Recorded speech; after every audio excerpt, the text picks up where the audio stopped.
Então, dando continuidade aqui aos nossos mecanismos de proteção. Bom, lembra que eu comentei no início que uma das formas de a gente facilitar a vida dos atacantes é a gente divulgar informações, né, a nosso respeito. Então, uma das formas de a gente se proteger contra golpes é a gente minimizar a exposição, minimizar a quantidade de informações que a gente divulga na internet. Então, com isso, a gente está... quanto mais informações a gente disponibiliza, mais os outros podem saber a nosso respeito. Isso facilita o trabalho de quem quer nos atacar. Bom, ficar atento a indícios.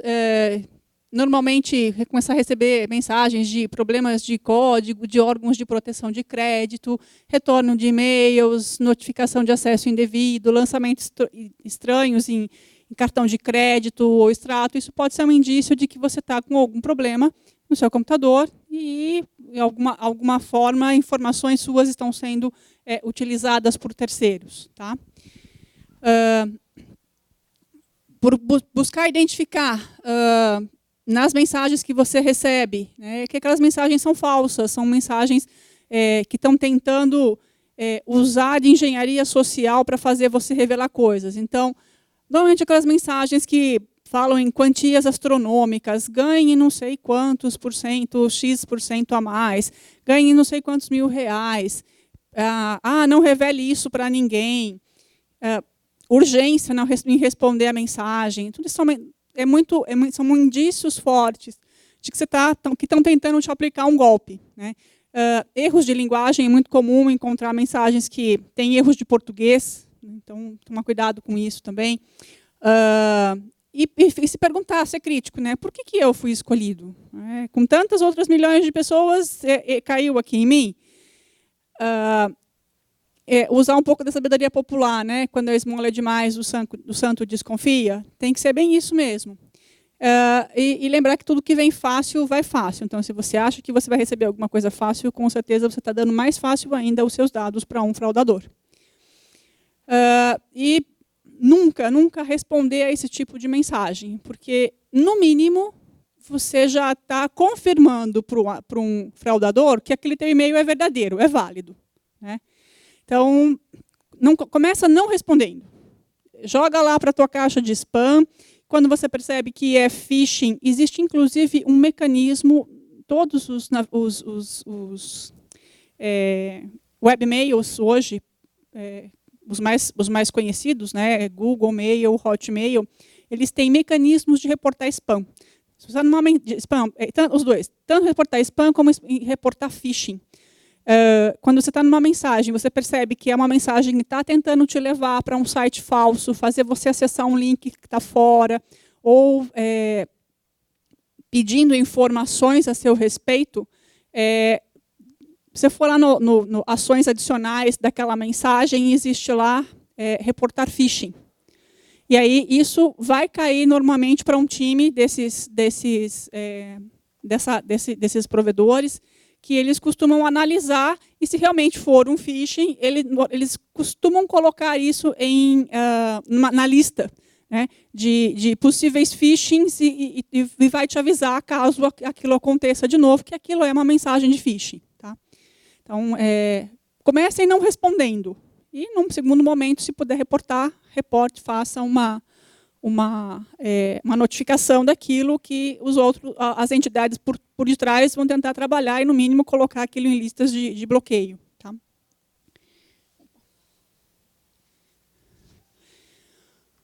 que mais? O que define as chances aí de um ataque na internet ser bem sucedido são vários elementos, né? E esse conjunto de medidas preventivas que cada um de nós tem que tomar é o que vai ajudar a minimizar a força dos ataques e o fato deles serem bem-sucedidos ou não. Né? Então, as medidas que nós, usuários, temos que tomar, os desenvolvedores de software, de aplicativos, aplicações e os administradores de redes, todos nós temos que trabalhar para que o nível de incidentes, a quantidade de incidentes, de falhas e de ataques e de golpes na internet, isso minimize. Então, se cada um fizer a sua parte, muitos dos ataques vão ser evitados ou minimizados. Então, qual é a parte que cabe aos usuários? Proteger os seus dados, proteger as suas contas e senhas, fazer uso aqui dos mecanismos de proteção disponíveis e manter o seu computador atualizado e livre de códigos maliciosos. Lembra que eu falei lá no começo? Código malicioso, ele é um veículo para muitas coisas. Ele é um veículo para te roubar informação, para fazer você cair em golpes, para produzir ataques a terceiros. Então, para a gente que tem um computador, que tem um dispositivo móvel, cabe a nossa parte dentro desse contexto de segurança é cuidar dos nossos dados, das nossas contas e proteger o computador, né, os nossos computadores, dispositivos móveis, usando os mecanismos disponíveis para que a gente não se torne um veículo extra de aplicação de golpes e ataques na internet. Então, fazendo sua parte, você está contribuindo aí com a segurança da comunidade da internet como um todo e a sua própria, com certeza. Então, quanto maior o número de vulnerabilidades existentes no seu computador, menores são as chances de ele ser invadido ou infectado por um malware. E aí, quanto menos computadores infectados, menor será a potência, menor a eficácia das botnets, que são as que causam ataques por aí afora. Quanto mais fortes, melhores forem as suas senhas, menores serão as chances de sucesso de um ataque de força bruta. Né? Então, não usem dadadá, tá? Porque é fácil de descobrir. E, consequentemente, as suas contas não serão invadidas, nem usadas para fraudes. E aí, quanto mais usuários usarem criptografia para proteger os seus dados, menores são as chances, por exemplo, de um tráfego em claro, um texto em claro, ser interceptado e usado também para fraudes. Né? Porque muitas vezes, se a gente manda... Quem aqui já não teve que mandar, por exemplo, fazer uma reserva de hotel e mandar o número de cartão de crédito no e-mail? Isso é um veículo terrível, né? Para expor o teu cartão de crédito a uma fraude. Porque, no mínimo, uma das coisas que é muito complicado, todo mundo acha que o e-mail sai do seu computador e chega lá no destino e aí ele está salvo. Está errado. Em todos os sentidos. Primeiro porque essa mensagem passa por diversos servidores intermediários antes de chegar no destino. Se ele está em branco, ele vai poder ser lido. Se ele tiver sem criptografia, esse e-mail vai poder ser lido em qualquer um desses lugares, ele vai poder ser lido em qualquer um dos caminhos por onde ele passa, e aonde ele chegar e ficar gravado, também vai poder ser lido. E lembre-se também da questão da privacidade. Né? Às vezes a gente acaba abrindo mão da privacidade por algumas coisas. Então, olha um exemplo de como o e-mail da gente é lido facilmente. Quando eu viajo, né, principalmente quando eu vou para o exterior, eu costumo mandar para minha irmã o e-mail lá, um e-mailzinho com os dados das minhas reservas de hotel, o hotel que eu vou ficar, e as informações dos meus voos. Né? Então, qualquer coisa que acontecer, a minha irmã é a minha contato de emergências, né? Então, eu informo tudo para ela. Falo, está aqui os hotéis onde eu fico e os voos que eu vou tomar. Bom, nas minhas 2 últimas viagens aconteceu uma coisa curiosa. Eu peguei simplesmente o e-mail completo que eu recebi da confirmação da companhia aérea, né, com os voos, e dei um forward para a conta de e-mail da minha irmã. Bom, fui eu para o aeroporto, estava lá no aeroporto, a minha irmã me manda uma mensagem no celular. Seu voo está atrasado? Falei, tá, como é que você sabe? Porque o Google me avisou. A partir do e-mail que eu mandei para ela, com os dados dos meus voos, o Google leu toda aquela informação e avisou a ela que o meu voo estava atrasado.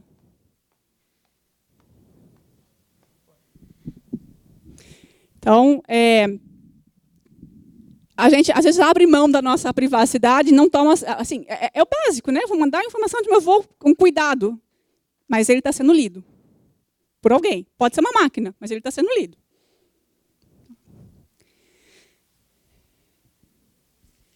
Bom, proteger as contas e senhas. Então, aqui eu vou falar bastante de contas e senhas, porque como é o mecanismo de segurança mais utilizado hoje na internet, o mecanismo de autenticação, é também um dos mecanismos onde tem mais tentativas de serem burlados e que muitos dos usuários tomam menos cuidado, né? Então, vamos lá. Para a gente elaborar a senha, cuidados na elaboração da senha. Evitar usar dados pessoais. O próprio nome, né? O seu sobrenome, mesma informação que você usa na conta, na identificação da conta, do usuário. Datas, números de documento, de telefone, placas de carro, isso são todas informações públicas, né? O documento nem é tão público assim, mas hoje em dia, infelizmente, é fácil de achar lá na Santa Efigênia um CD, um DVD com todas as informações de RG, CPF e os dados do seu imposto de renda, tá? Então, usar esse tipo de dado para elaborar a senha é pedir para a senha ser quebrada. Vocês sabem o que é um cracker?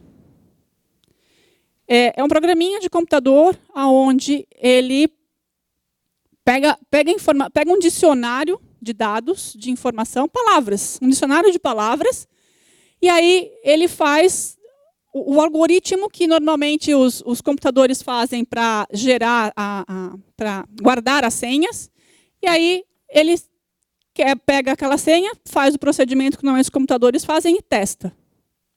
Ou seja, ele pega um dicionário de palavras e ele sai testando por força bruta qual é a senha, se aquela senha entra na conta. Imagine só quantas contas ele consegue acessar. Muitas. Muitas. Só na tentativa e erro, na força bruta de pegar um dicionário de palavras e sair testando. Tá? Então, não usem informações pessoais, dados disponíveis nas redes sociais, nas páginas web. Usar informação que é pública, com certeza, vai ser usado contra você. Tá? Sequência de teclado, né? Então, você olha o teclado, tem lá o 1 com o Q, o A com o Z, bem facinho, né? Um para cima, um para baixo, para cima, para baixo. Sequência de teclado também é famosíssima para tentativa e erro, para força bruta. Palavras existentes em listas publicamente conhecidas. Nome de música, time de futebol, putz, a gente roda. Uma das senhas mais famosas, adivinha qual é? Corinthians. Aqui provavelmente vai ser um Grêmio, né? Ou Internacional, alguma coisa assim, mas lá em São Paulo, batata. O que tem de senha Corinthians é fantástico. Personagens de filmes, dicionários de diferentes idiomas, então não adianta falar, em inglês é mais difícil. Cara, é dicionário. Tá? Vai cair facinho na lista de cracker lá, onde ele vai sair tentando quebrar por força bruta uma senha. Uma boa política aqui, então, de como é que seria bom a gente elaborar a senha? Usar números aleatórios, né? Quanto mais ao acaso forem os números, melhor. Principalmente se os sistemas aceitarem exclusivamente caracteres numéricos. Então, é difícil? Então, o que é uma senha boa? Né? A senha boa é aquela que é fácil de lembrar, mas é difícil de ser quebrada. Tá? E, em algumas situações, pode ser que você não consiga lembrá-las. Então, a gente tem medidas para ajudar isso também.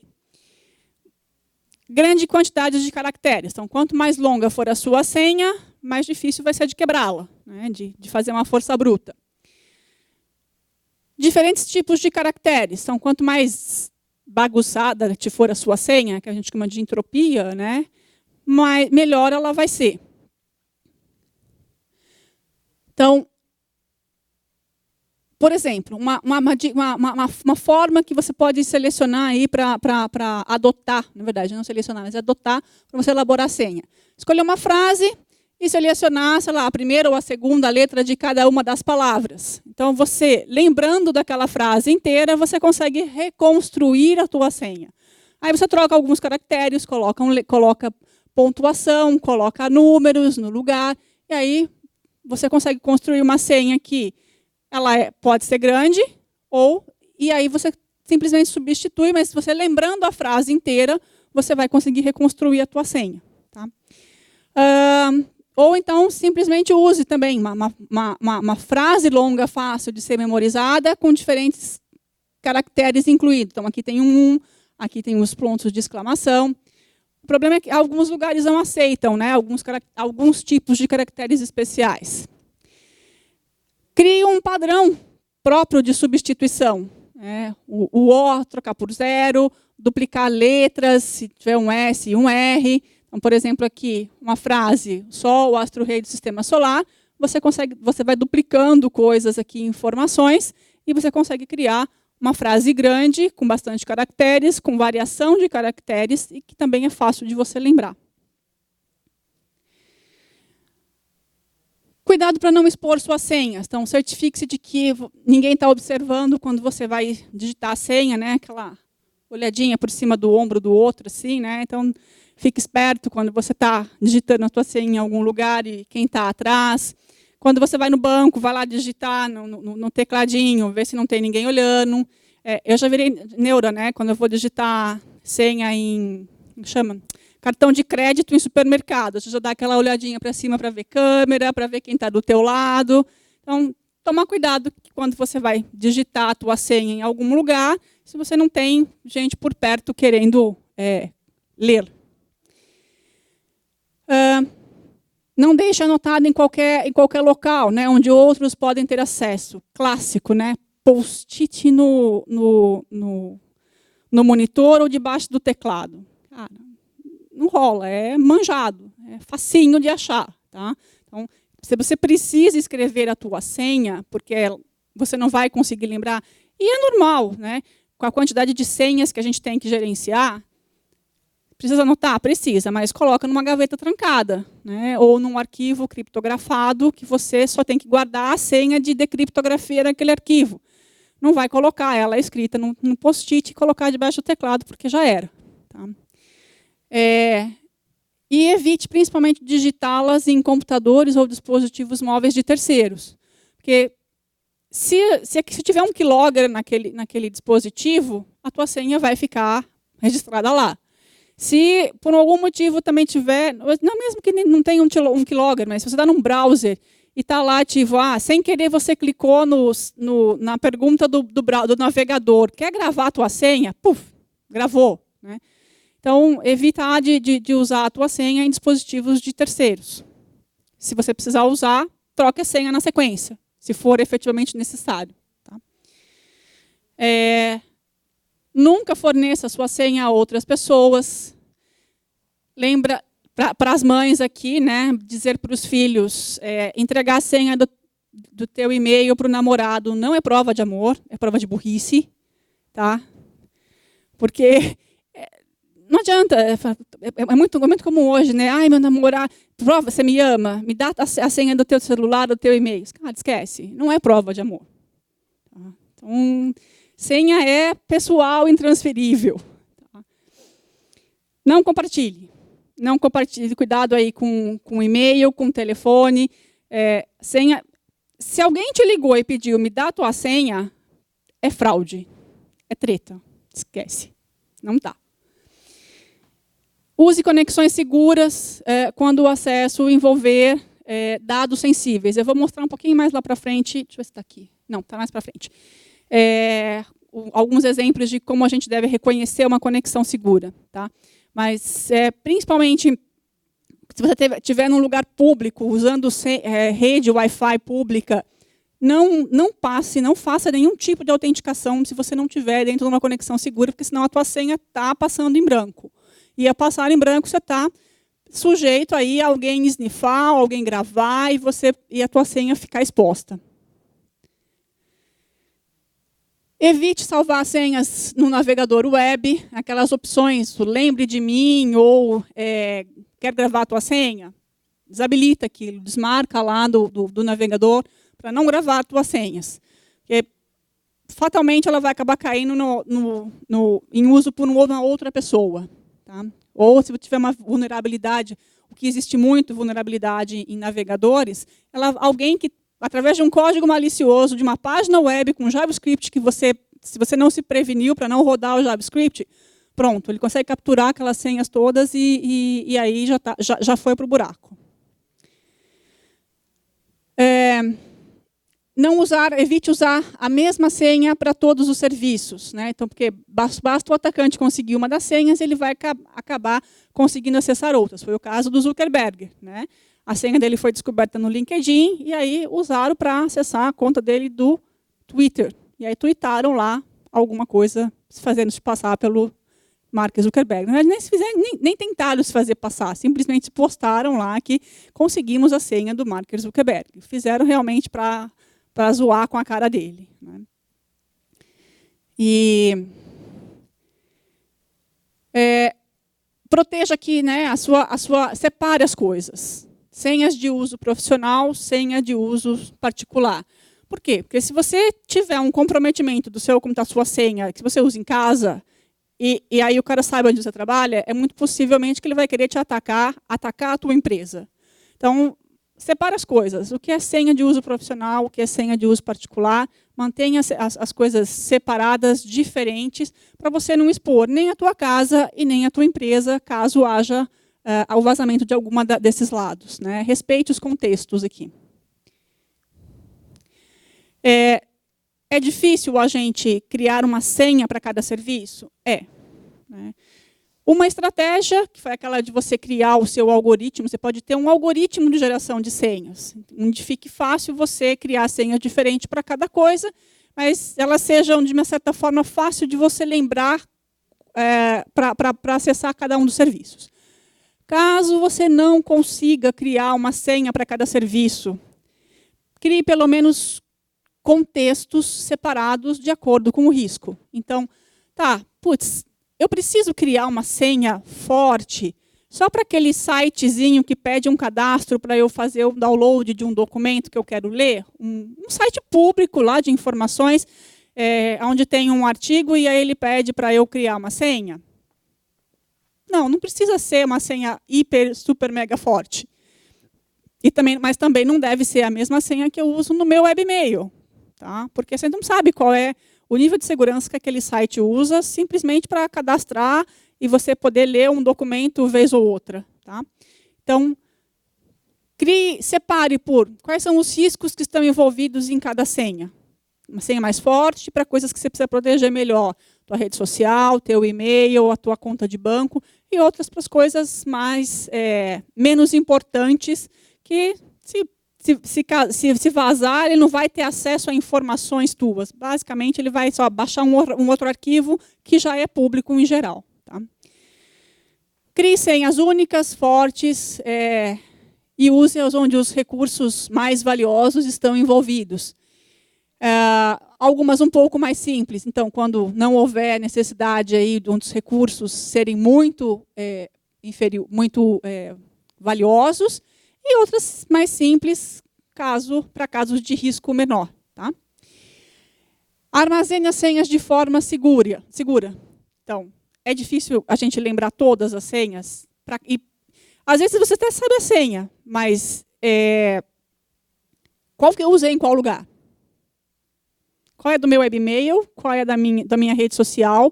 Qual é a do site onde eu baixo o arquivo? Qual é a minha senha do comércio eletrônico lá da Amazon? A do PayPal? Então tá. Então cria lá um documentozinho onde você coloca qual é o usuário, qual é a senha, de qual lugar, e aí você guarde ela num lugar seguro. Ou bota com uma chave na sua gaveta, ou você coloca num arquivo que está criptografado, ou usa aqui algum programa gerenciador de conta ou de senha. Opa. Eventualmente, aqui também existe um risco, tá? Porque a gente não sabe onde esses aplicativos guardam. Eventualmente, eles guardam em cloud, eventualmente. Então, os próprios aplicativos têm um risco envolvido também. Facilitam, mas também tem o seu risco. Altere suas senhas nas situações onde você desconfiou que ela tenha sido descoberta ou invadido em algum computador. Se você suspeita que a tua senha foi revelada, foi descoberta, troque imediatamente a senha em todos os lugares onde você usava aquela senha. Tá? troque rapidamente se você perder o teu computador ou dispositivo móvel, né? Se você usar aqui algum algoritmo, algum padrão de formação de senha e desconfiar que alguma delas tenha sido descoberta, troque também o algoritmo, recrie todas as suas senhas que foram baseadas naquele algoritmo, porque se uma for descoberta, é possível que eles descubram as próximas, né? E troque ela em todos os lugares onde você possa, se você usou essa senha repetidamente, troque em todos os lugares. E ao adquirir aqui equipamentos acessíveis via rede, troque sempre aquelas senhas que vêm padrão. Tem muito dispositivo que vem com senha padrão. Nosso celular, os Bluetooths da vida vem com senha, às vezes 000. O roteador lá da sua casa vem com senha padrão e que é conhecida de todos os atacantes na internet. Então, tudo que é senha padrão que vem do dispositivo, troque todas, recrie todas. E troque regularmente nos demais casos. Tá? E aqui é importante lembrar, quando você perder um dispositivo móvel, troque todas as senhas que estavam armazenadas lá. E serão muitas, né? Porque a gente tem a senha, a gente usa webmail, a gente usa rede social, a gente usa conta de banco. A do banco eu não gravo no celular, em hipótese alguma, deixo a senha armazenada lá, mas tudo, né? A conta do comércio eletrônico, lá onde você compra coisas, sei lá, Amazon, Americanas e blá, blá, blá. Então, todas as senhas, troque tudo. Perdeu o dispositivo, troca tudo. Use mecanismos de recuperação de senha, né? Então, configurar opções, um endereço de e-mail alternativo, uma pergunta ou uma dica de segurança, de preferência não aos padrões. Tá? Um número de telefone celular, onde você possa enviar por SMS ou alguma coisa assim, uma forma de você recuperar a tua senha. Ao usar perguntas de segurança, evite as questões que as respostas sejam facilmente adivinhadas, ou a resposta está lá na tua rede social. Né? Então, qual é o nome da minha mãe? Putz, é fácil de ver isso na rede social. Né? Se disponível, procure usar as suas próprias questões, de preferência com respostas invertidas, né? Não a resposta direta. Sempre que possível, também ativar verificação em 2 etapas. Quem sabe o que é isso? Não?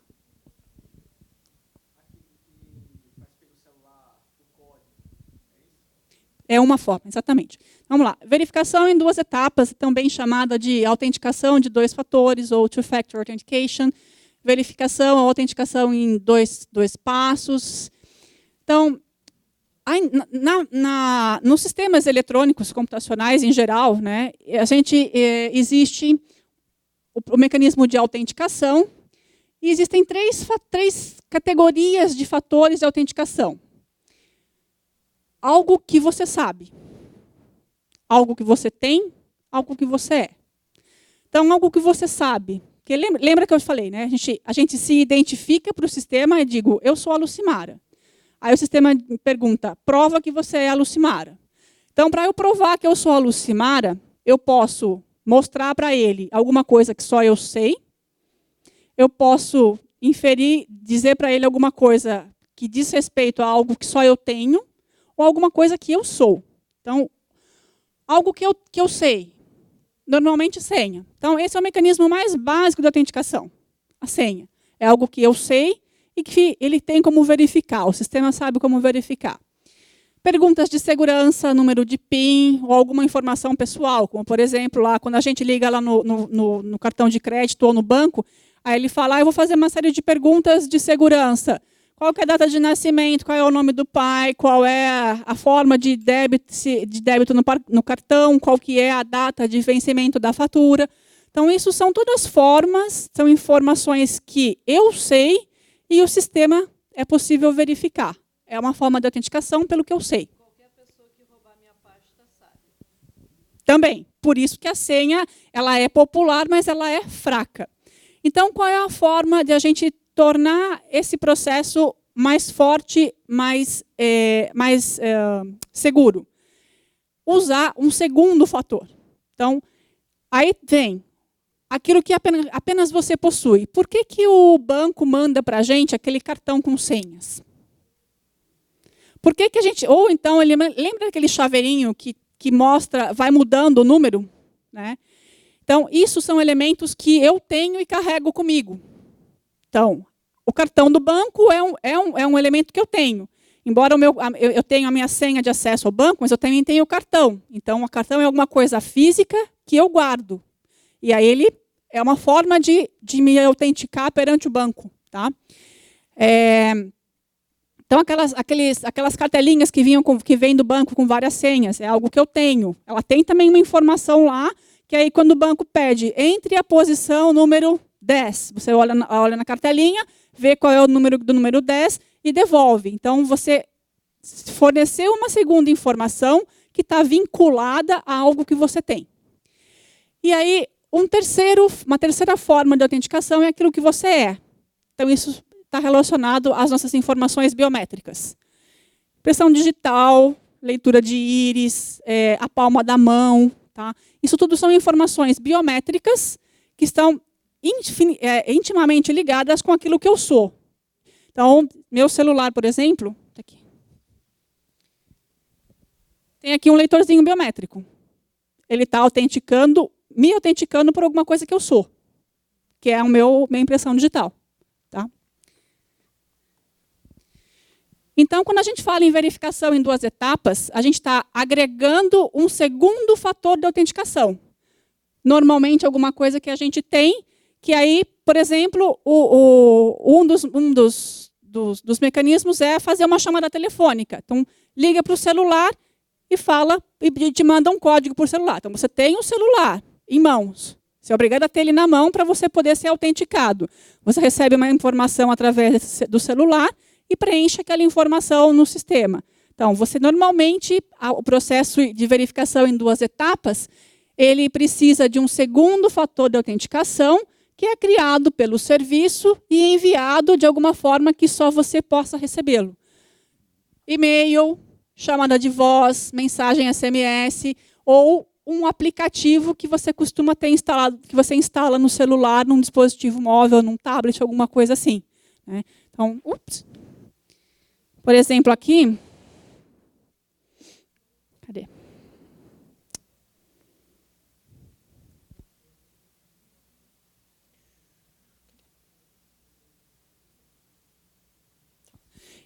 Isso aqui é um aplicativozinho, chama Google Authenticator, e aí eu uso para acessar o quê? A minha conta do Gmail, e aqui embaixo ele também agregou um que é para eu autenticar para acessar a minha conta da Amazon. Então, o que acontece? Se eu quiser acessar o meu e-mail, eu tenho que entrar o meu usuário, a minha senha. A partir do momento que ele validou meu usuário e senha, ele me lança um desafio. Qual é o número do token que está nesse momento? Aí eu olho lá e preencho lá na tela de autenticação aquela informação que ele pediu. Com isso, eu tenho uma segunda verificação da minha identidade, na autenticação. Normalmente, então, por que isso é mais seguro? Ele torna mais difícil o acesso, né? E porque para ter acesso é necessário realizar 2 etapas. A primeira que tem a senha do usuário e a segunda com as informações adicionais que normalmente ele tem através de um outro mecanismo, ou um celular, ou uma mensagem de texto, ou um e-mail adicional. É um recurso opcional que é oferecido por diversos serviços. Então, hoje, todos os sistemas de e-mail têm, né, os maiores, na verdade. Né? Gmail tem, Hotmail tem, as redes sociais, Twitter, Facebook. Os internet banks usam muito isso também. Normalmente, na hora que você vai realizar alguma operação, eles exigem você apresentar esse segundo fator de autenticação. Alguns mecanismos de armazenamento em nuvem. E tem alguns mecanismos também de comércio eletrônico. Por exemplo, a Amazon usa Two-Factor Authentication.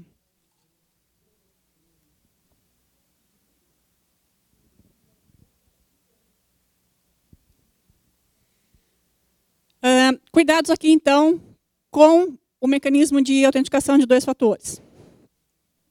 Guarde seu token, o seu cartão em lugar seguro.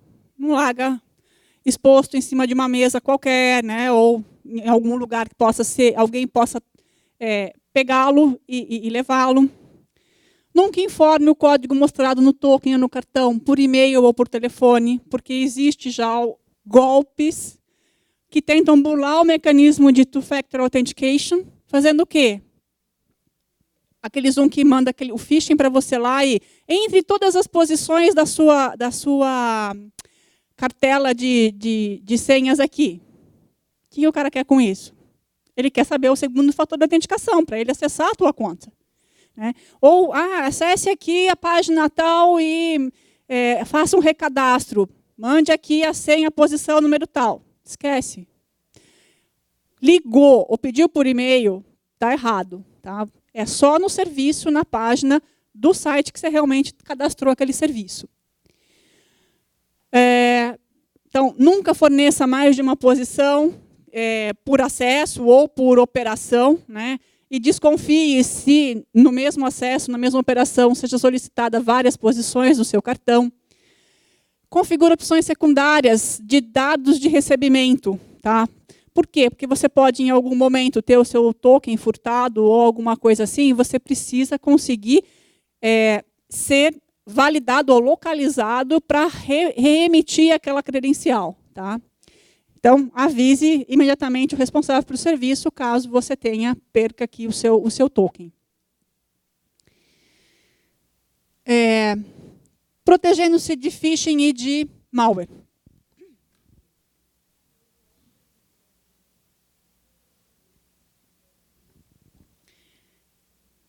Ninguém é imune. Então, desconfie de mensagens, mesmo que sejam recebidas de pessoas que você conhece.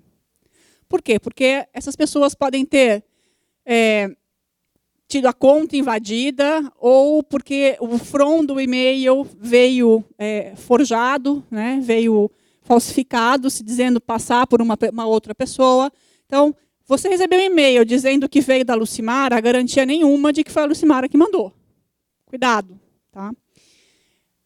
Fique atento para mensagens que tentam induzi-lo a dar informações sobre suas contas, sobre banco, sobre cartão de crédito. Tentem fazer com que você instale algum programa, algum software, ou acesse algum link que leve a alguma outra página. Tem que ficar super antenado para esse tipo de coisa. Questione aqui se instituições com as quais você não tem contato têm te mandado mensagem. Então, quem aqui já não recebeu um pedido de recadastramento de algum banco que você não tem conta? Então, eu viro e mexo e recebo lá, refaça seu cadastro no Banco do Brasil. Eu não tenho conta no Banco do Brasil. Então, por que eu vou querer acessar o link que ele me manda lá? Esquece, joga fora. Reporta phishing e joga na lixeira.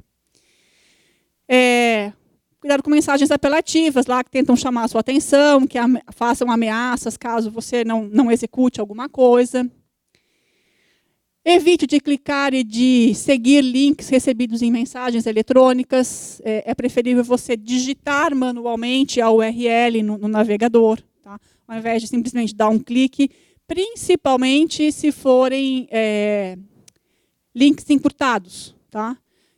Pega o link, passa por um desencurtador, lá inverte o processo, descobre para onde você está indo antes de você clicar. Tá?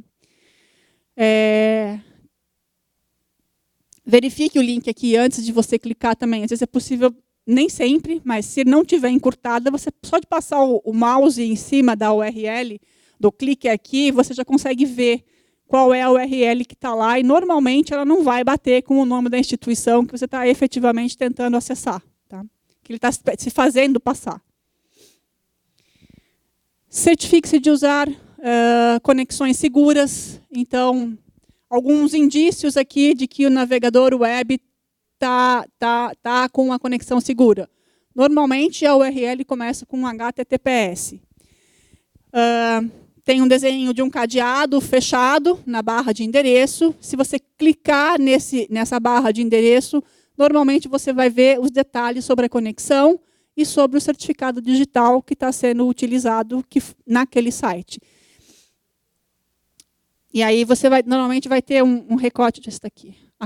Então, Tá vendo? Isso daqui é uma informação de uma conexão segura, um indício de informação. Tem que tomar cuidado, tá?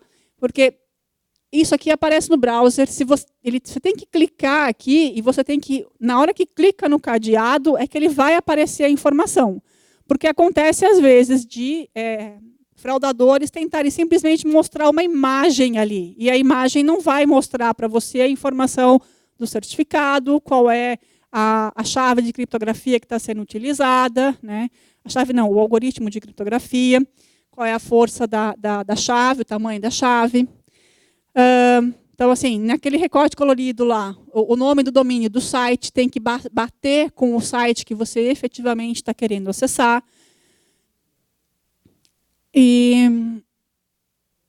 existe uma forma, quando está todo verde aqui, significa que ele normalmente está usando um certificado com validação estendida. Ele consegue, inclusive, validar a instituição que emitiu o certificado. Tá? Então, phishing e malware, normalmente eles não usam conexão criptografada. Por quê? Porque emitir um certificado digital pode custar caro. Embora tem mecanismos que bulam isso? Tem. Tem sites que conseguem emitir certificado fraudulento em nome de outro, e aí, infelizmente, isso daqui vai acabar caindo por terra. Mas não são casos esporádicos de certificado que foi emitido erroneamente ou foi fraudado. Tá? Proteja o seu computador. Vamos manter o computador seguro, com todos os programas instalados e versões mais recentes e todas as atualizações aplicadas, principalmente as de segurança. Quem aqui aplica atualização no notebook, no tablet e no celular? Ai, ai, ai. Eu vi uma cabecinha ela fazendo assim.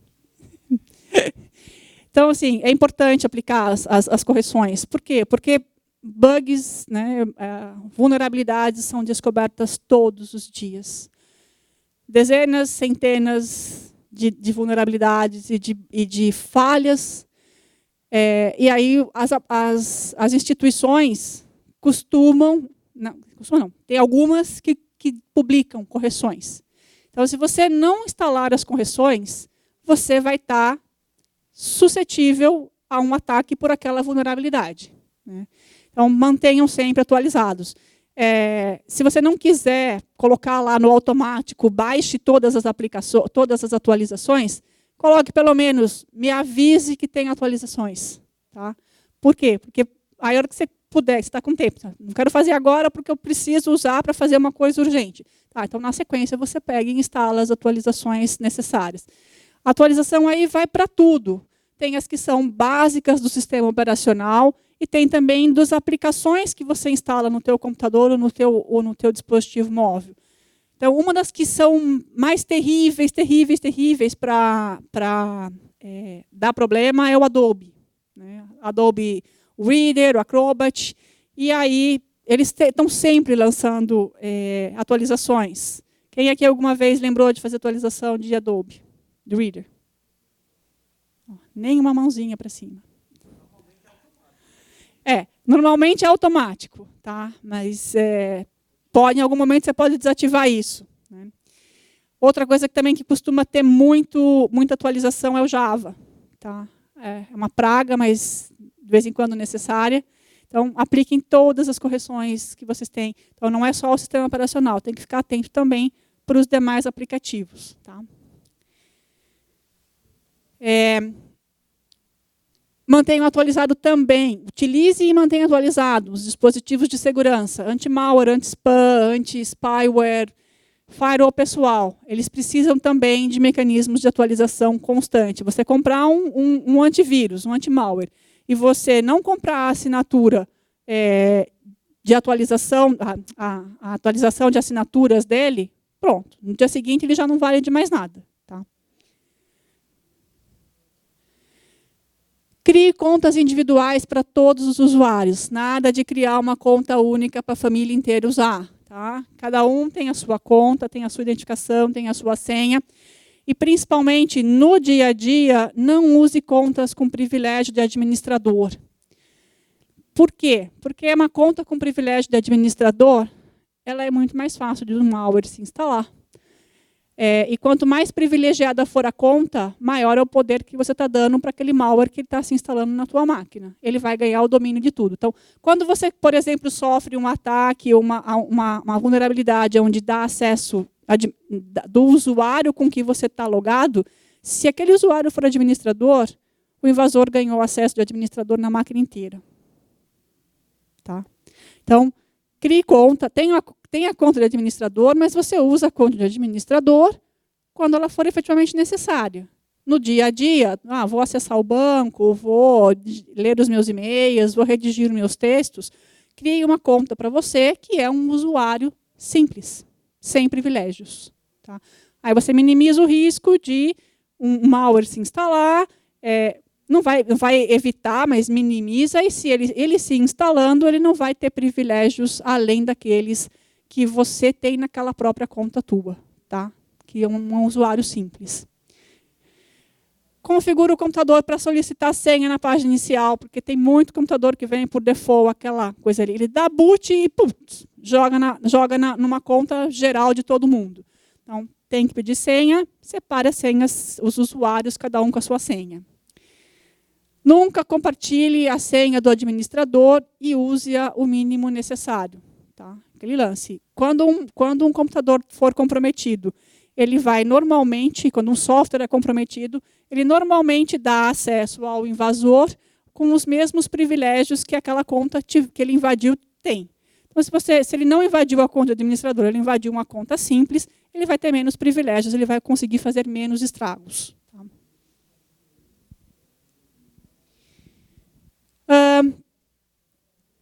A mesma coisa para dispositivos móveis. Então, instale e mantenha atualizados os mecanismos de segurança, mantenha sempre o dispositivo atualizado. Então, o meu celular tem atualização automática, eu nem vejo ele fazer. Todo dia ele está fazendo atualização de todos os aplicativos.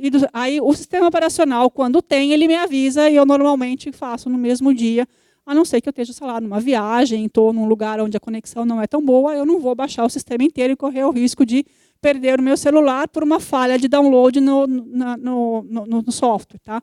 Mas, em geral, ele me avisa e aí, assim que possível, eu já faço a atualização. Configure previamente, se disponível, se possível, né, para ele ser localizado ou rastreado e bloqueado remotamente.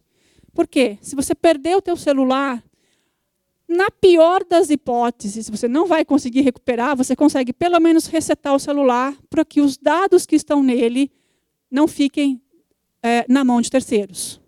Então, na pior das hipóteses, você não vai conseguir recuperar de volta, mata o celular, restaura a configuração de fábrica nele, remotamente, e aí os dados você não está deixando disponível na mão de pessoas mal intencionadas, que você não sabe o que vai fazer com aquilo. Né? Normalmente a gente tem endereço de muitas pessoas no celular, na lista de contatos, e-mail, telefone, então pelo menos você protege esse tipo de informação para que ela não caia na mão de terceiros. E aqui também, então, para que os dados sejam apagados, né? Tem aquela configuração de apagar os dados do celular após um número X de tentativas de acesso. O que vai acontecer? Se o celular for roubado, né, ou alguém achou na rua, caiu, a primeira coisa que o povo vai começar a fazer é tentar adivinhar a tua senha para acessar o teu celular. Então, depois de X tentativas, zero o celular. Porque provavelmente alguém vai querer ter acesso aos dados que estão ali. Tá? Você pode... automático, eu não tenho certeza. Tá? Tem alguns que dá para você mudar o número de tentativas e dá para desativar também. Porque, na verdade, tem que tomar cuidado com crianças. Né? De repente, filho pega o telefone e o celular do pai. E aí, brincando lá, exatamente, os dedinhos rápidos, né?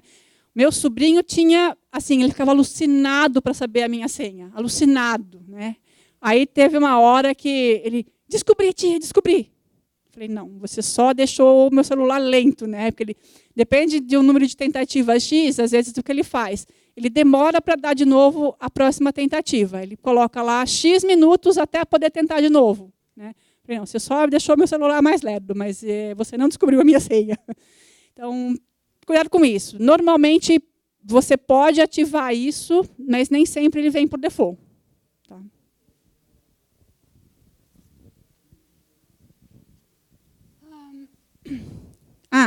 Importante também.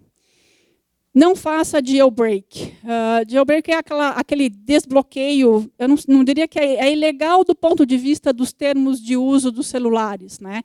Jailbreak é você conseguir quebrar o sistema para que você seja o administrador completo e absoluto dele, né? O problema disso é que você está violando os termos de garantia e você está quebrando todos os elementos de segurança do celular. Porque uma vez que você fez jailbreak, você consegue mudar tudo e mais alguma coisa. Você quebra todas como é que fala? Os mecanismos de segurança que o celular tem, que ele protege até a gente mesmo de fazer coisas erradas, né? E você compromete, eventualmente, o funcionamento. Outra coisa também aqui normalmente, quando se faz jailbreak, você está introduzindo ali código malicioso. Tá? Então, não façam jailbreak e nem compre dispositivos usados que já tenham passado pelo processo desse desbloqueio forçado do sistema. Tá? Com certeza, vocês estão arrumando uma encrenca de segurança.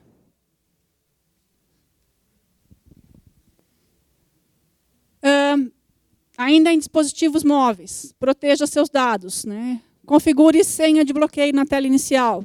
Por incrível que pareça, tem gente que larga o celular sem senha nenhuma para acesso. Tá? Então, coloque a senha e coloque lá bloqueio automático. Depois de, sei lá, 1 minuto. Por quê? Porque é fácil, a gente coloca em cima da mesa, esquece desbloqueado, e aí, puf, rapidão, alguém espertinho pode ir lá e pode pegar. Então, bloqueio automático, depois de, sei lá, alguns segundos, ele já automaticamente bloqueia a tela. Código PIN, que é para acessar o cartão da operadora. Criptografia no dispositivo. Isso é muito fácil de se fazer hoje. Na verdade, acho que inclusive não tenho certeza se o iPhone já vem por default. O Android, ele pergunta já na instalação, na ativação, se você quer que faça criptografia. Então, ativem a criptografia no disco, porque para evitar que qualquer um que tenha acesso ao teu sistema consiga copiar os dados sem o devido mecanismo de segurança. Tá? E, se disponível, use a autenticação por biometria, que aí é o teu dedo que precisa estar lá. Né? Não é só uma senha que alguém pode fazer uma força bruta e quebrar. Tá? Faça backups periódicos. Então, copie os dados. Tem dados importantes lá, tem a tua agenda, tem as tuas fotos, tem várias coisas que a gente costuma colocar no celular. Faz backup para você não perder os dados, caso você perca o celular. Use conexão segura quando a comunicação envolver dados confidenciais, né? Senhas, os números de cartão de crédito. Então, garanta que você está acessando conexão segura.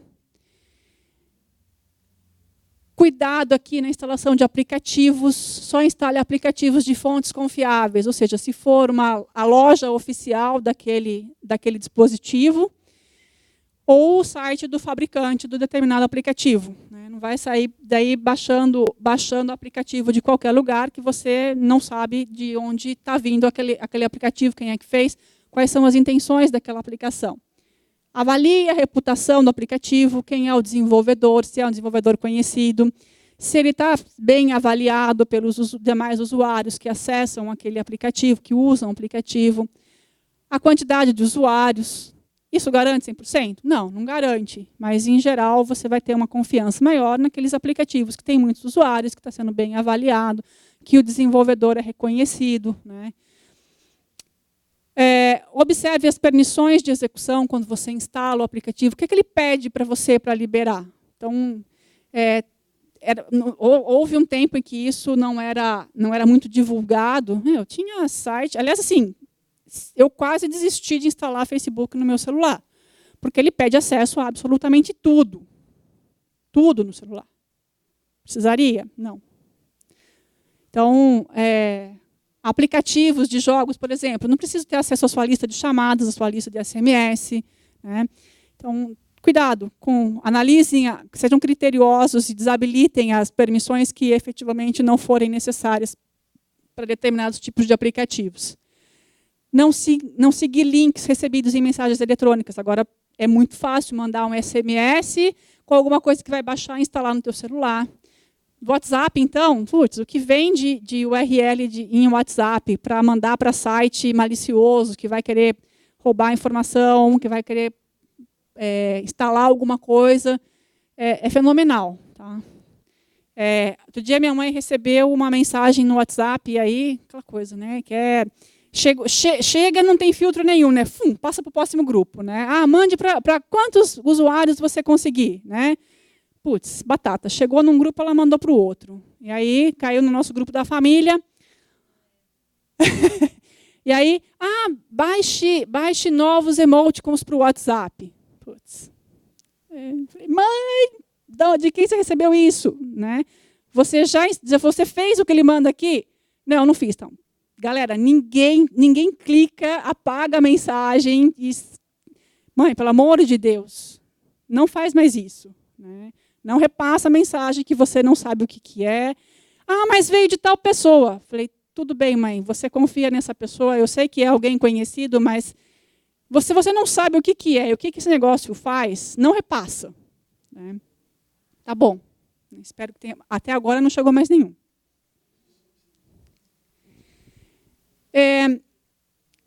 Tenha cuidado aqui para acessar redes Wi-Fi pública. Né? Desabilite a opção de conexão automática e remova as senhas que você não. As redes que você não for mais acessar. É difícil de lembrar isso, né? De a gente apagar a rede Wi-Fi cada vez que a gente sai de algum lugar. No caso do iPhone, inclusive, é particularmente difícil, porque uma vez que você saiu do ambiente, você não consegue mais remover uma rede Wi-Fi. Você não tem como mandar esquecer uma rede Wi-Fi que você não está mais acessando ela. No Android isso é mais fácil. Né? Você consegue ver lá todo o histórico de redes que você já acessou e você remover. Agora, por que é importante a gente remover redes Wi-Fi que a gente não vai usar mais? Alguém tem ideia? Porque é um mecanismo muito fácil de rastreabilidade e de saber onde você se encontrava, onde você foi. Então, uma das coisas é a privacidade. Porque o que acontece? Quando você acessou uma vez uma rede e você gravou aquela rede no teu dispositivo móvel ou no seu notebook, que seja, quando você volta a acessar onde tiver outros Wi-Fi no ambiente, que você liga a interface de Wi-Fi, qual é a primeira coisa que ela tenta fazer? Buscar redes que você já acessou em algum momento. Então, nesse momento em que ela sai rastreando para ver, ela sai perguntando, rede tal, rede tal, rede tal, rede tal. Então, se tiver alguém sentadinho lá, o que normalmente existe nos saguões de aeroportos, por exemplo, um cara com uma anteninha vendo as informações que vem vindo dos Wi-Fi de todo mundo. Ele vai saber todas as redes que o seu computador acessou. E aí ele sabe que você passou aqui no fórum da internet, que você se hospedou no Hotel Ibis, que você foi lá no barzinho, não sei das quantas, e tinha a rede do barzinho. Então, para começar, a privacidade. Ele rastreia onde você passou, até então. Qual era o aeroporto que você estava, qual era o hotel que você estava hospedado, qual é o evento que você estava visitando. Tudo isso vai estar disponível para quem tiver uma anteninha ali só rastreando. E a segunda coisa é que, uma vez que ele descobre quais foram as redes que você acessou, ele pode simplesmente também criar uma rede fantasma, com o nome daquelas redes que você já tinha gravado. Para tentar se fazer passar por aquela rede e você passar por ele. E aí ele vai esnifar todo o teu tráfego. Então, lembrem de apagar as redes Wi-Fi que vocês não usam mais.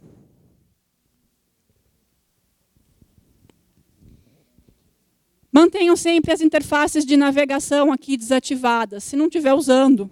Tá? Então, vou precisar usar Wi-Fi? Liga o Wi-Fi. Não estou precisando? Desliga o Wi-Fi. Mesma coisa para Bluetooth, infravermelho. Aliás, assim, Bluetooth, se você não usa, deixa sempre desligado, além de ser um dreno de bateria, né? Passa pelo mesmo problema de você estar ligado, mas não está usando, mas alguém está te monitorando, está lá tentando acessar um dispositivo E se você não teve o cuidado também de mudar as senhas padrões, senha padrão, você já sabe como é que é, né? Está na mão do mundo. Somente habilite as interfaces na hora que for usar. Configure aqui o Bluetooth do seu dispositivo para que ele não seja descoberto por terceiros. Tá? Ele fica oculto, então você sabe qual é o nome do Bluetooth que você quer acessar, você preenche lá, não deixa ele aberto para todo mundo. E tomar cuidado aqui, manter o controle físico sobre os seus aparelhos, especialmente em lugares públicos, né? Barzinhos, vai para como chama? Aeroportos, principalmente, tem sempre muita gente de olho em dispositivo móvel. Então, cuidado com o celular, cuidado com notebook, cuidado com tablet, essas coisas todas, onde vocês deixam. Bolsa, mulher principalmente, né, que adora deixar o celular dentro de bolsa e pendura a bolsa na cadeira do lado da cadeira. Batata que alguém pode passar, pode levar, e aí lá se foi o seu dispositivo móvel com todas as suas informações dentro. Em caso de perda ou furto, informe a operadora, solicite o bloqueio do aparelho, do chip, né? Avise a empresa onde você trabalha, se aquilo for um celular corporativo, né? Porque você pode ter dados empresariais ali de uso profissional. Então, se a empresa tiver um mecanismo de bloqueio e de reset de telefone remoto, ela vai fazer. Tá? Altere todas as senhas que possam estar armazenadas no teu celular. Então, rede social, e-mail, site de comércio eletrônico, tudo que tiver guardado no celular, tem que trocar tudo. Né? PayPal, Amazon, dependendo, tem sites, inclusive, de comércio eletrônico que ficam guardados, fica guardado o número do cartão de crédito lá. Então, muito cuidado, porque alguém pode fazer compras usando aquele cartão de crédito que está guardado lá no serviço. Tá? Então, perdeu o celular, reseta todas as senhas. Tá? Bloqueio o cartão de crédito, né, caso exista, ele esteja armazenado a informação do cartão no seu celular. Ative localização remota, caso você tenha configurado, e, se necessário, apague remotamente todos os dados. Manda dar reset de fábrica no celular. Tá? É melhor você perder a informação, mas ela não cair na mão de terceiros. E, ao se desfazer do dispositivo, apague todas as informações que estiverem contidas nele e restaure configuração de fábrica, porque é batata. Eu já cansei de ver pessoas que compram celular usado e está a vida da outra pessoa lá. E-mail, SMS, contatos. Então, assim, vai vender o celular, vai vender o tablet, vai vender... Reseta tudo para configuração de fábrica. Tá?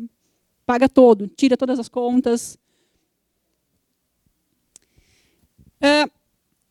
Vou abrir um espaçozinho aqui específico para o ransomware, porque ransomware é um malware que ganhou muita notoriedade aí nos últimos 1 ano e meio e está fazendo um estrago bastante grande, tanto para pessoas como para organizações. Tá? Então, ransomware é aquele tipo de código malicioso que impede que o usuário tenha acesso ao sistema infectado ou aos dados, né? E ele exige que seja paga uma quantia num prazo específico. Normalmente ele fala o seguinte: olha, o seu HD está criptografado. A criptografia, em geral, é uma criptografia forte. Né? Eles costumam usar chaves de 256 bits simétrica e 2048 ou 4096 assimétrica, ou seja, não vai quebrar fácil aquilo, de jeito nenhum. Tá? Não tem como quebrar.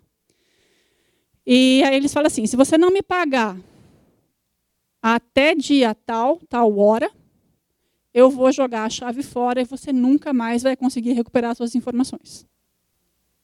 Então, não é só eu criptografei.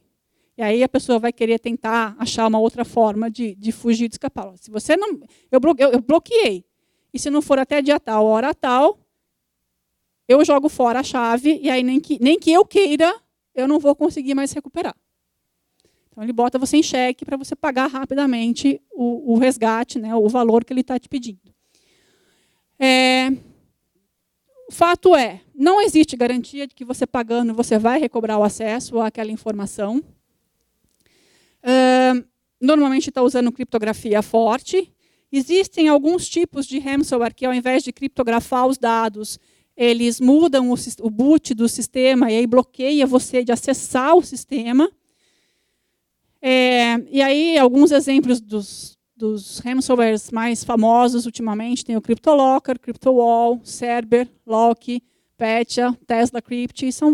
Tem várias famílias aí de ransomware.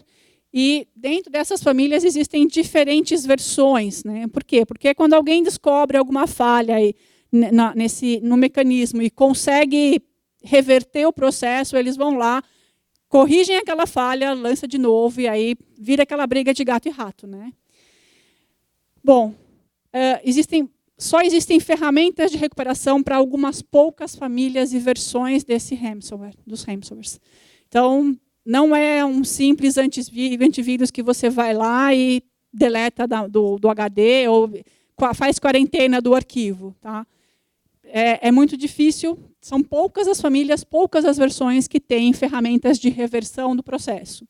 Aqui tem 2 links da Kaspersky e da Trend Micro, que tem algumas ferramentas. Lá nos sites tem a descrição de quais são as famílias e versões que eles conseguem fazer a reversão do processo, mas não dá para garantir que você vai conseguir, que vai existir uma ferramenta para uma eventual infecção no seu computador. Então, quais são as medidas preventivas aqui para o caso para evitar o ransomware? Ou, caso tenha sido infectado, o que você faz? Bom, para prevenir, tomar todos os cuidados anteriores que eu falei. Né? Cuidado com o computador, tem que aplicar todas as atualizações para não ser vulnerável a algum tipo de falha que tenha sido descoberta e você não aplicou ainda a correção. Então, aplica a correção. Não use conta com privilégio de administrador.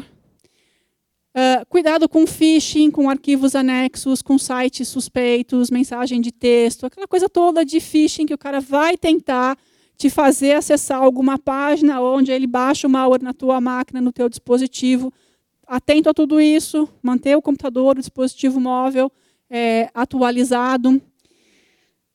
Desabilitar a execução de scripts, que existem alguns ransomwares que são praticamente baseados em scripts inteiramente, ou usam pelo menos o script para baixar o código de algum outro lugar. Então, nos navegadores, desabilitar JavaScript, pode ser feito isso por uma chavinha mesmo lá no navegador, por exemplo, o Google Chrome tem lá, não habilitar script. Ou tem extensões de navegadores, como, por exemplo, NoScript para o Firefox, onde ele bloqueia, né, você vai conseguindo dar autorização para aquilo que você sabe que pode rodar na máquina. Desabilitar também o Windows Script Host, que é o mecanismo de scripting do próprio sistema operacional do Windows, que também já tem malware que roda direto no Windows em forma de script. Não habilitar macros em arquivos Office suspeito. Então, receber um arquivo Office e, acredite, os caras do mal vão tentar persuadir você a fazer o contrário. Eles mandam umas mensagens assim, não está conseguindo ver a mensagem, o texto que está aqui? Habilite macro. Vai lá no configurações, blá, blá, blá, ainda passa direitinho a receitinha para você ir lá habilitar o script, desculpa, o macro. Então, receber o arquivo, que você não sabe de quem não sabe qual é a fonte, ou mesmo até que saiba, mas aquela coisa, chegou por um e-mail meio esquisitinho, que se diz ser da sua esposa, do seu namorado ou da sua mãe, não vai habilitar, não vai baixar, porque vai se infectar. Tá? Só cuidado. Normalmente, macros são pequenos programas que rodam dentro dos aplicativos Office, né? De PowerPoint, de Excel, principalmente, de Word, onde eles executam pequenos programas para facilitar, por exemplo, o preenchimento de dados, formulários, execução de cálculos em Excel. Então, tem um uso legítimo, mas é usado para o mal também. Tá? E backup, backup, backup, backup de novo e mais backup. Tá? Manter as cópias desconectadas do sistema. Então, vou fazer backup dos meus dados, plugo o HD, faço todas as cópias, Acabou de fazer a cópia? Despluga o HD do sistema. Por quê? Porque o ransomware ele varre todo o sistema procurando qualquer dispositivo que estiver conectado. Então, se você tiver com o teu HD, com o teu backup plugado na hora que você se infectou, o teu backup vai ser criptografado também. Entendeu?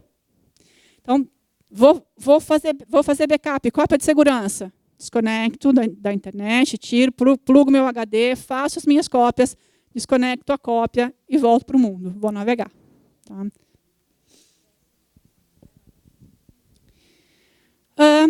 Agora, mudando um pouquinho, saindo um pouco do técnico aqui, vamos falar de privacidade. Preserve a sua privacidade. Tenha em mente que a internet é um local público. Mesmo que você tente proteger, ou colocar algumas coisas lá num conjunto mais fechado de amigos, você não tem como garantir que nenhum amigo vai repassar aquela informação ou aquela foto, ou seja lá, aquele post que você fez, e aquilo não vai se tornar público. Então, internet é basicamente um mundo público. Pense bem antes de divulgar, porque uma vez publicado vai ser muito difícil, não há como voltar atrás. Né? Eventualmente, aquela arrependida, putz, postei, vou lá e deleto, tá. Se ninguém viu antes, pode ser que você consiga remover. Se alguém já viu e já deu um retweet ou alguma coisa do gênero, já era. Né? Use as opções de privacidade que são oferecidas pelos sites. Né? Tente ser o mais restritivo possível, né? No que você divulga de informação, naquilo que os outros vão ter acesso. Mantenha sempre o seu perfil e os seus dados privados. Restrinja acesso ao seu endereço de e-mail, porque vai ter sempre gente caçando lá e mandando spam, no mínimo. Cuidado ao confirmar a sua presença em eventos públicos e organizados via as redes sociais. Questão de localização. Seja seletivo ao aceitar os seus contatos e a se associar a grupos. Por quê? Porque contatos, se você não conhece, você não vai saber quais são as intenções daquela pessoa. E existem muitos perfis que são perfis falsos na internet. Então, eu tenho alguns colegas da área que a gente já estabeleceu até que vai ter uma contrassenha para a gente saber se realmente a tentativa de conexão é ou não daquela pessoa. Né? Porque senão a gente não sabe quem efetivamente a gente está lidando. Não acredite em tudo que você lê na internet, verifique sempre a fonte da informação, não saia divulgando boatos, não repasse boatos ou mensagens, principalmente aquelas que falam assim, repasse isso para o maior número de pessoas possíveis. Putz, se está escrito aquilo embaixo, deleta porque é lixo. 99,9% das vezes aquilo é lixo. Não é informação útil. Então, valide sempre a informação antes de repassar. Não confie em promessa de anonimato oferecida pelas redes sociais e aplicativos. Né? Existem muitos furos de segurança, existem muitos vazamentos ali, ou vulnerabilidades, que, mesmo a aplicação dizendo, você vai ficar anônimo, não fica. Teve uma vez, teve um aplicativo, não lembro qual era, que, a princípio, era para você dizer que você tinha a intenção de ficar com alguém. E se aquele alguém respondesse para você que tinha a mesma intenção, então dava match para os dois lados. Né? Esse era um aplicativo extra que rodava no Facebook. Aí, um belo dia, o Facebook resolveu fazer um novo dispositivo de busca. E aí, aquele mecanismo de buscas revelava a todo mundo que tinha o negócio instalado. Ou seja, o anonimato que a aplicação dizia caiu por terra com um outro aplicativo que o Facebook disponibilizou. Então, cuidado. Nem tudo que diz ser anônimo vai permanecer anônimo para sempre. E até porque também existem informações que são divulgadas nesses aplicativos que, de alguma forma, é possível inferir quem é que está fazendo. Então, não necessariamente, você pode não estar escrito o teu nome lá, mas quem te conhece ou quem está te observando vai conseguir, através de um conjunto de informações, deduzir que é você. Evite falar sobre as suas ações e hábitos e rotinas, tá? Nas redes sociais. Eu costumo sempre passar por caminho tal. Então, não é o tipo de coisa que você divulga na rede social, né? Você pode estar liberando ali uma informação para alguém te seguir naquele caminho. Não divulgue nada sem autorização, principalmente que envolvam imagens de terceiros, tá? Peça sempre autorização. Eu, com os meus amigos, tenho isso. Embora tem pessoas que, infelizmente, não respeitam, mas os meus amigos mais próximos, saímos, tal, vamos para algum lugar, vamos, tá, estamos juntos, tiramos foto todo mundo junto. Aí, minha amiga, tem alguém aqui escondido? Tem alguém aqui que não quer aparecer? Posso postar? Tá, pode. Então, todo mundo deu o consentimento, vamos postar. Se você não tem consentimento de todo mundo, não posta. Tá? Tente imaginar aí como que a outra pessoa se sentiria ao saber que uma informação que ela não queria que fosse divulgada se torna público. Tá? E se fosse o contrário, né? Se fosse ela divulgando a seu respeito. Proteger os filhos. Informe os seus filhos sobre os riscos. Tá? É importante que os pais informem, que eduquem. Não é só restringir o acesso, porque não vai ser o tempo todo que você vai estar do lado do teu filho. Ele sai, ele vai para a escola, ele vai para a casa do amiguinho. E se você não educá-lo para ser restritivo, você não conversar com ele, no momento em que ele tiver chance com outro, ele vai fazer o que é errado. Ou ele vai ter o contato que, por exemplo, não esperava. Se ele receber uma mensagem que ele não sabe o que é, num primeiro momento pode ser que ele esconda aquilo. Então, converse com o seu filho. Né? Diga para ele, olha, se você se sentir desconfortável com alguma coisa, se alguém tentar entrar em contato, fala com o papai, fala com a mamãe, né? Para que ele tenha a abertura de chegar para o pai e para a mãe e dizer que alguma coisa o incomodou, que ele se sentiu inseguro e que ele pode, pelo menos, pedir ajuda para o pai e para a mãe. Né? Outra coisa é respeitar os limites de idade estipulados pelos sites. Não é à toa que os sites têm limites de idade. Né? As crianças têm níveis de maturidade. A maioria dos sites hoje, tipo Facebook, Twitter e tal, é no mínimo 13 anos de idade para ter uma conta. Isso é uma lei americana que restringe, justamente por quê? Porque as crianças, só a partir de certa idade, que vão passar a ter determinadas estruturas lógicas e certos discernimento para saber o que ela pode e o que ela não pode fazer. Né? Então, os limites de idade não estão lá porque alguém achou bonito o número. Tá? Eles têm razão de ser. Então, respeitar o limite de idade para criar conta para usuário, para criança. Não expor excessivamente os filhos. Cuidar, tem pai que cria perfil com o nome do filho e sai lá postando 1 milhão de coisas como se fosse a criança postando aquilo. Né? Então, aquilo pode incomodar a criança. Cuidado com foto que possam expor demais a criança. Tem fotos que, para a gente, para os pais, pode ser bonitinho, mas na visão de alguém mal intencionado, a foto pode ter outra conotação. Né? Então, uma vez aconteceu, meu sobrinho adorava tomar banho, não sei o que, era uma gracinha, brincando na água e tal. Putz, a hora que eu fui postar, falei, não, foto de criança nua na internet não pode, não dá. Então, foto de criança tomando banho não vai para a internet. Né? Para a gente é bonitinho ver a criança batendo na água e tal, mas e para um pedófilo? Né?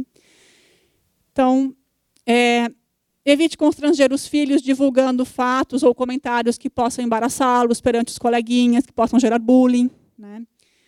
Ser cuidadoso ao divulgar a imagem dos filhos, aquilo que eu falei. Para a gente pode ser uma coisa inocente, para um outro pode ter uma conotação diferente. Oriente-os, né, para não se relacionarem com estranhos e nunca divulgarem informações pessoais, não enviarem fotos ou vídeos pela internet, tirar fotos de si mesmo. Infelizmente, tem pessoas mal intencionadas que vão pedir isso para as crianças. Né? Não divulgar informações da família, hábitos familiares, localização geográfica. Quem soube aqui da história do filho do Kaspersky?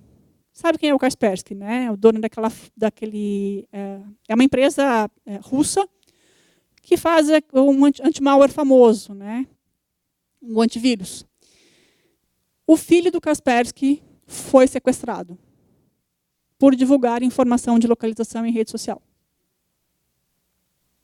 Felizmente, ele foi resgatado, não aconteceu nada, não chegaram nem a pagar o sequestro, mas por acessar, era uma rede social típica lá da Rússia, ele divulgou a localização e facilmente os caras foram lá e pum, sequestra o moleque. Exatamente. Aí, a partir daí ele passou a ser, o próprio Kaspersky, o Eugene, passou a ser um devoto da questão da educação e da conscientização de educar filhos e de proteger os filhos, porque faltava orientação para o filho dele. Não marcarem ou ir ao encontro desacompanhados. Então, tem aquela questão, a internet é uma ferramenta legal para você conhecer pessoas, mas quem você não conhece, não vá no encontro sozinho, vá sempre acompanhado, né? Local público. Informe também sobre os riscos de webcam, que ela não deve ser usada para se comunicar com estranhos. Né?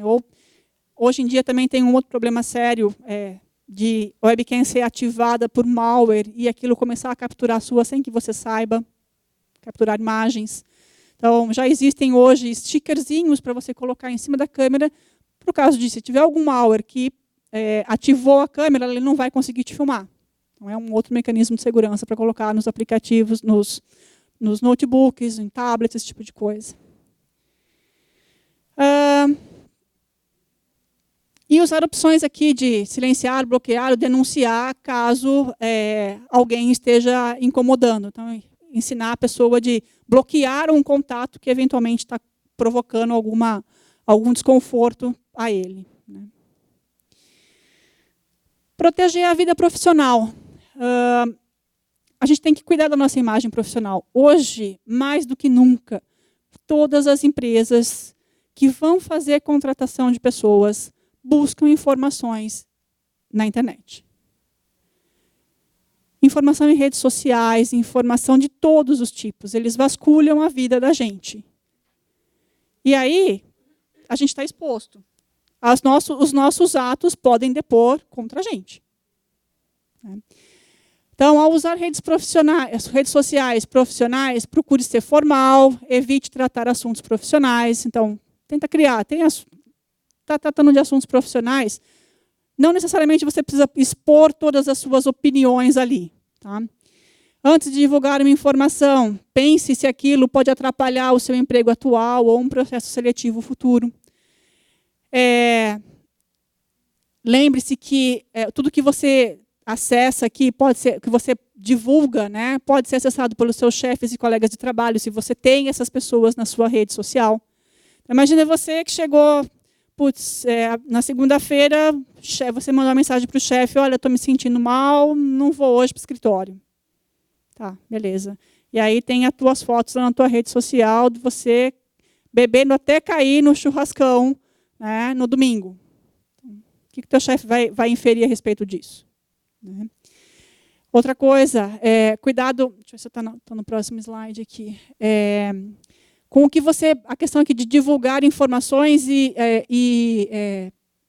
opiniões próprias. Tem um caso clássico de um executivo que era torcedor de um determinado time de futebol e a empresa que ele trabalhava era patrocinadora de um outro time de futebol, daquelas de rivalidade, estilo Corinthians e São Paulo, assim, sabe?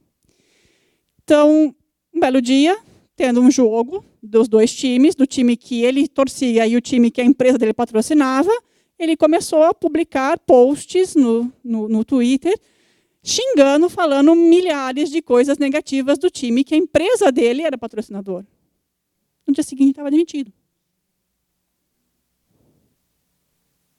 No dia seguinte, estava demitido.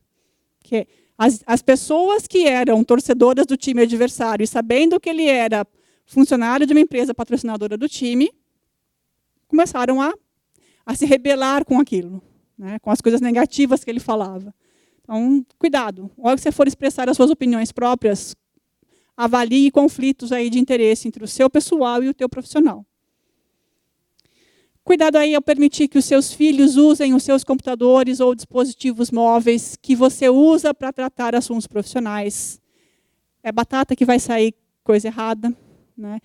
No mínimo, você pode estar correndo o risco de infectar o seu computador com alguma coisa, com um malware, ou você pode, inclusive, estar deixando informações da tua empresa vazar através de alguma outra forma. Então, muito cuidado. O que é dispositivo profissional não vai para a mão de criança, não vai para a mão de adolescente. Tá? Separe as funções. E aí, oriente os seus familiares a não divulgarem informações sobre a sua empresa e a sua vida profissional. Tá? Separe as coisas, é a melhor coisa que vocês fazem. Proteja a sua empresa, né? Então, crie um código de conduta para o uso da internet e por aquilo que as pessoas podem fazer no uso dentro da empresa. Informe para os seus funcionários, né? Faça treinamento, campanhas de conscientização sobre o risco de uso de redes sociais. Quais são as regras de acesso durante o expediente? Então, a pessoa usando o acesso da companhia para acessar informações pessoais. E qual é o comportamento também esperado no que diz respeito à divulgação de informações profissionais. Aconteceu na empresa onde eu trabalhava, de um funcionário estava participando de um projeto que era sigiloso e ele divulgou na rede social informações do projeto. Obviamente, ele foi demitido, porque aquilo não podia ser divulgado.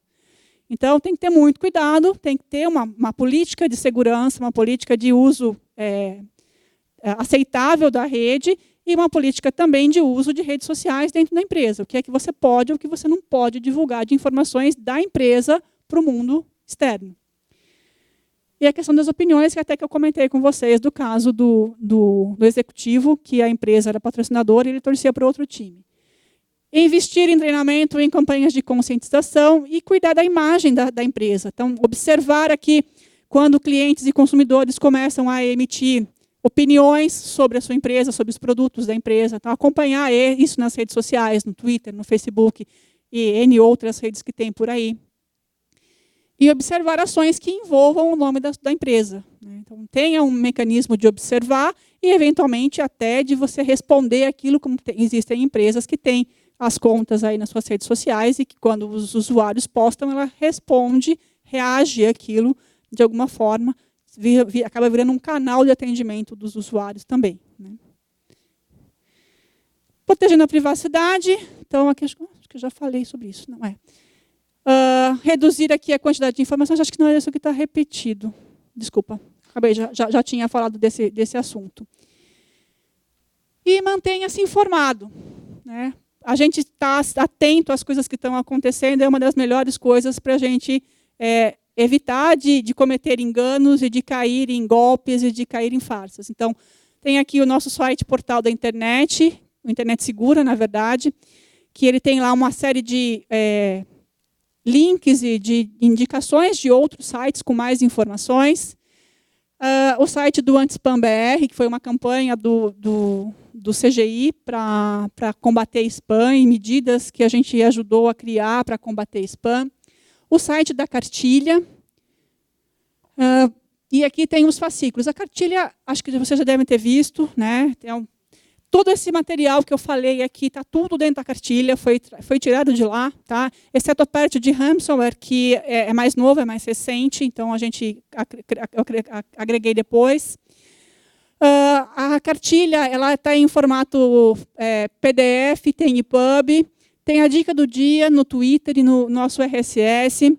Acho que o RSS está meio desativado, mas tem também os fascículos, porque a gente criou justamente pela necessidade de aprofundar alguns assuntos ou de assuntos novos que vêm saindo e que não dava para a gente editar o livro todo. Então, os fascículos têm essa conotação de complementar e também de ser aí uma forma de como é que fala?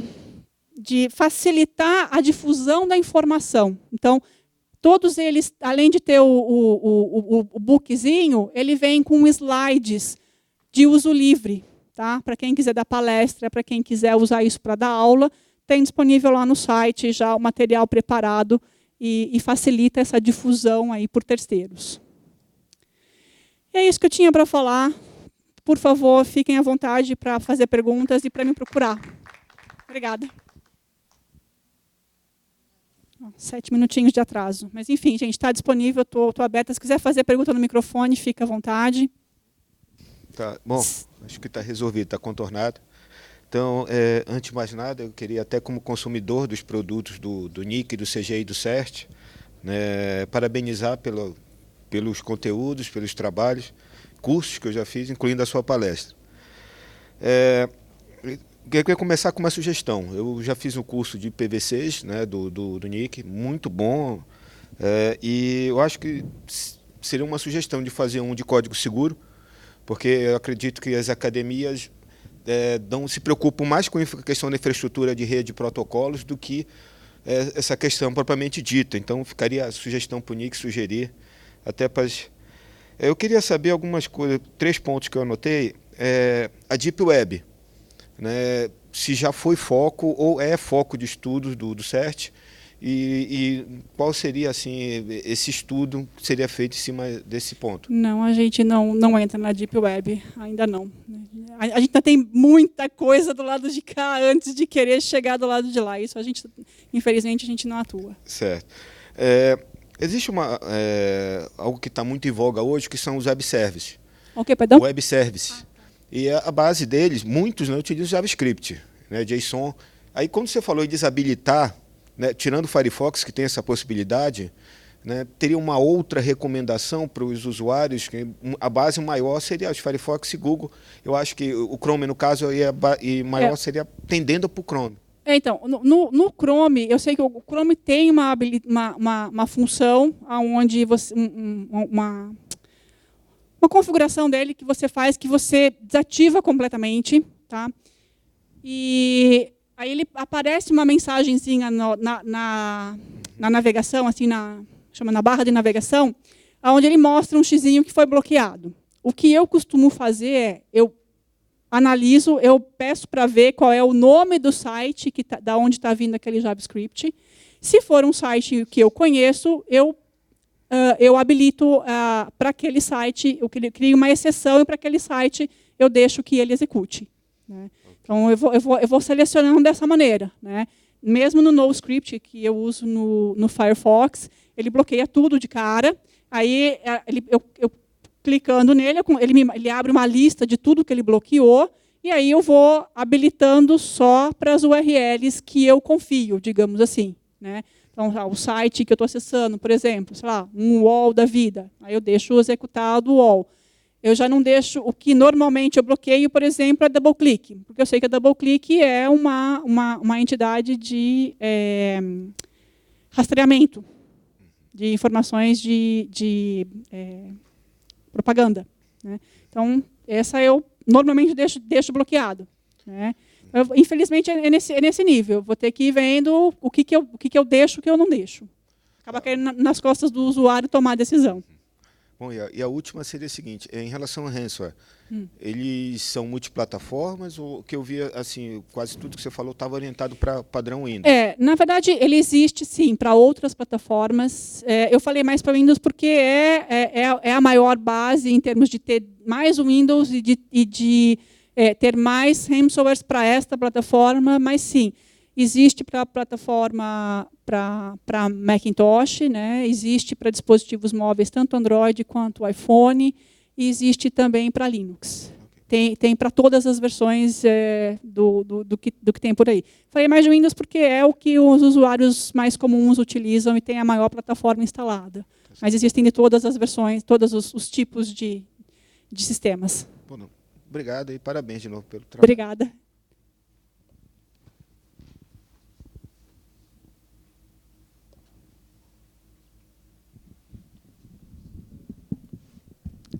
Boa tarde.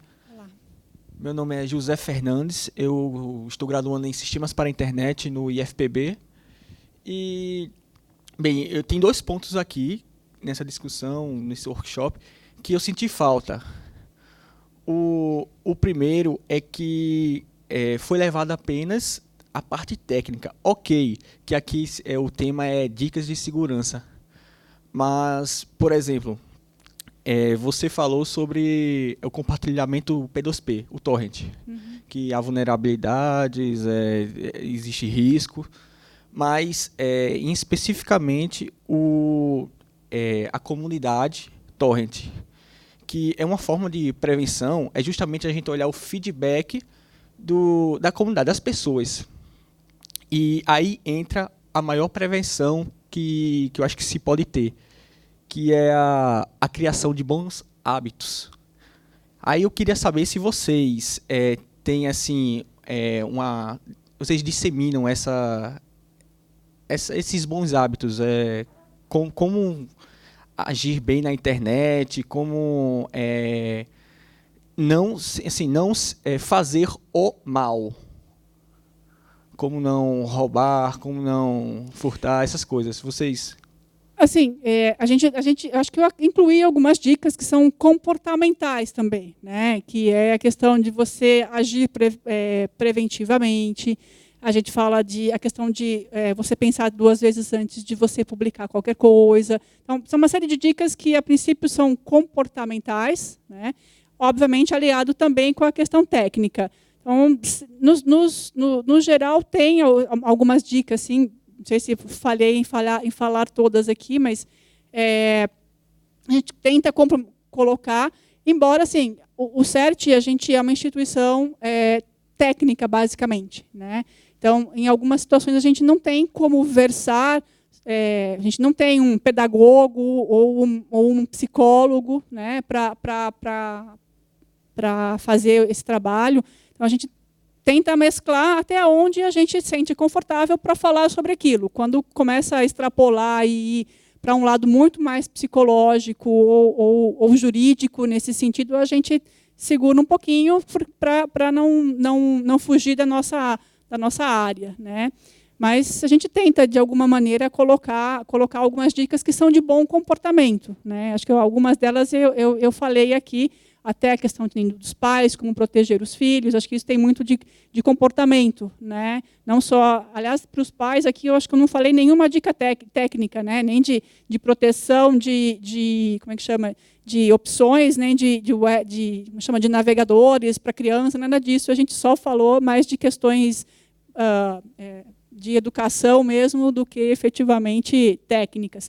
A gente tenta mesclar em algumas situações, mas em algumas a gente evita até de entrar, porque entra numa seara que vai muito além das nossas competências, né?